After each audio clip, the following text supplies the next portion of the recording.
आदम और हव्वा को शजरे ममनुआ की तरफ रागिब करवाया, जन्नत का लिबास उतरवाया और जन्नत से निकलवाया। ज़मीन पर आ जाने के बाद हाबील और काबील का झगड़ा करवा के हाबील को कत्ल करवाया।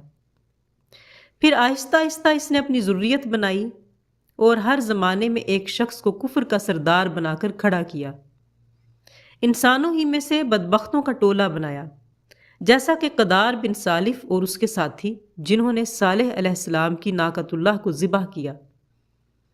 फ़िरौन और उसके साथी, जिन्होंने अना रब्बुकुमुल आला का नारा बुलंद किया।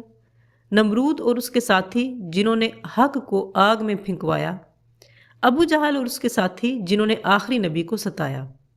अब ये कुफर का अलमबरदार एक शख्स एक टोले से आगे बढ़कर और तरक्की पाकर पूरा एक निज़ाम और एक ढांचा तरतीब दे चुका है, जिसने इब्ने आदम को ज़िंदगी के हर शोबे में जकड़ लिया है।